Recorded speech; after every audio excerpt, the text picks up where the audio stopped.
নৌসাদ সিদ্দিকীর মদতে এবং নৌসাদ সিদ্দিকীর দেওয়া অর্থে আমরা বিভিন্ন সূত্র মারফত যে খবর পাচ্ছি, প্রত্যেকটা অঞ্চলে লক্ষ লক্ষ টাকা সেখানে দেওয়া হয়েছে এবং সেই টাকা দিয়ে এই ধরনের বোমা বন্দুক মজুত করা। আমি ওই লিঙ্কটা আমার কাছে পাঠালেন একজন, আমি বিস্তারিত দেখিনি, আমি আমার উকিলকে কিন্তু পাঠিয়ে দিয়েছি।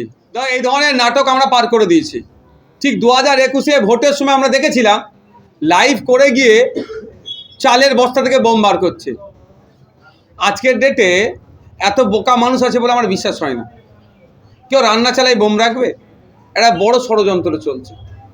আমরা প্রশাসনের কাছে অনুরোধ করব, নিরপেক্ষ তদন্ত করুক, ওখানে রাখলো কে সেটা আগেও।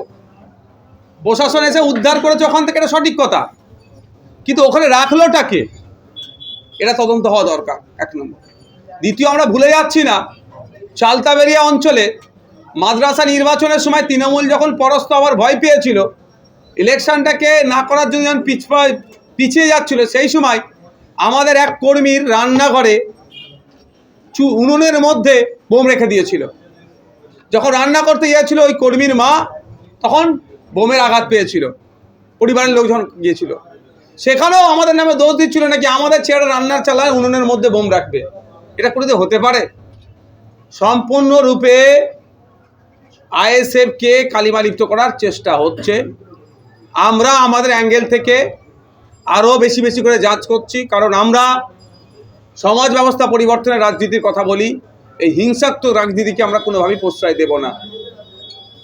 কারা ওখানে এসেছে ওই সময়, তৃণমূলের কারা যাতায়াত করেছে, কেউ দেখতে পেয়েছে বা বাড়ির মহিলাদের চোখে পড়েছে নাকি, সেটাও আমরা তদন্ত করছি। যে অন্ধকারে এসে রেখে ওটা করেছে, তো ছেলেগুলো ইফতার করতে গিয়েছিল, ইফতার করার সময় ওখানে তাদের উপরে এই অন্যায় কাজ হয়েছে। এটা কোনোভাবেই মানব না, এটা বন্ধ করতে হবে। কলকাতা পুলিশের যারা, মমতা ব্যানার্জি পুলিশ, কলকাতা পুলিশের ডিভিশন এখানে করেছেন, আজকে আবার একটা থানা উদ্বোধন হচ্ছে। আমি তো বলছি পাড়ায় পাড়ায় থানা করুক না, আমার কোনো যায় আসে না, কিন্তু পুলিশকে দিয়ে যদি ওই একটা অংশকে কাজে লাগিয়ে যদি এই ধরনের কাণ্ড কারখানা করে, মানুষ কিন্তু এর প্রতি উত্তর দেবে। ভাঙড়ে থানা বেড়ে উঠছে, কিন্তু যারা এই বোমাগুলি আনছে তাদেরকে পুলিশ গ্রেফতার করতে পারছে না। কারণ যে শাসক দলের লোক সেই জন্য গ্রেফতার করতে পারছে না।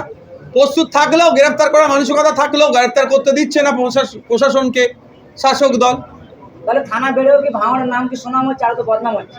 দেখুন, মমতা ব্যানার্জি বা তার দল, যেখানে বিজেপির 77টা এমএলএ সেখানে কোনো কথা বলছে না, আইএসএফ এর একটা এমএলএর ওপরই তারা এত টার্গেট কেন, এটা বুঝতে হবে। ভাঙড়ের এক বিধায়ক 293টার উপরে ভারী পড়ে যাচ্ছে, সেই জন্য এত চাপ। তবে ভাঙড় যা পথ দেখিয়েছে, আগামী দিনে রাজ্যের মানুষ ভাঙড়কে ফলো করবে। আমি ওই লিঙ্কটা আমার কাছে পাঠালেন একজন, আমি বিস্তারিত দেখিনি, আমি আমার উকিলকে কিন্তু পাঠিয়ে দিয়েছি। আমি উকিলকে দেখতে বলেছি, যদি এই ধরনের অভিযোগ করে থাকে লিগাল আমি নোটিশ পাঠাবো, ওনাকে প্রমাণ করতে হবে, নাহলে ছাড়বো না। আমি বলতে ট্যাক্স লাগে না, বলতে তো আর ট্যাক্স লাগছে না, যা মুখে আসছে বলে দিচ্ছে, অত সহজ নাকি? মমতা ব্যানার্জি ওনাকে বলেছিল তুই বোম বাঁধিস, সেইটা এখন অন্যের ঘাড়ে চাপা দিলে হবে? এখনো পর্যন্ত নির্বাচন কমিশনার কিন্তু মানে নির্বাচনের যে ডেট এখনো ফাইনাল হয়নি, তার মধ্যে কিন্তু ভাঙড়ে এত পরিমাণ অশান্তির জন্য দায়ী করে শাসক। শাসক চাইলে শান্তিতে থাকবে, শাসক না চাইলে শান্তি থাকবে না। 2023 পর্যন্ত ভাঙড়ে রাজনৈতিক মতপার্থক্য হয়েছে, তো হয়নি আমি বলবো না, তৃণমূলের সাথে হয়েছে, তর্ক বিতর্ক হয়েছে, কিন্তু খুন খারাপি রাজনীতি হয়েছে বলতে পারবে 21 থেকে 23? হয়নি। শাসক তখন চায়নি। যেই 23-এর পরে শওকত সাহেবকে হাতে দায়িত্ব দিল, পঞ্চায়েত নির্বাচন, একাধিক মানুষ খুন হয়ে গেল, মিথ্যা মামলা হচ্ছে, হিংসা হচ্ছে, বোমাবাজি হচ্ছে, মানুষের ঘরদোর ভাঙচুর হচ্ছে, বাড়িতে আগুন লাগিয়ে দিচ্ছে, দোকানে আগুন লাগিয়ে দিচ্ছে। কার আমলে হচ্ছে না? সব শওকত সাহেব দায়িত্ব পাওয়ার পরে। শাসক এসে করছে। বাংলার মানুষদের বলবো, এই শাসকের আমলে রমজান মাসে মানুষ নিস্তার পাচ্ছে না এই শওকত সাহেবদের চক্রান্তে।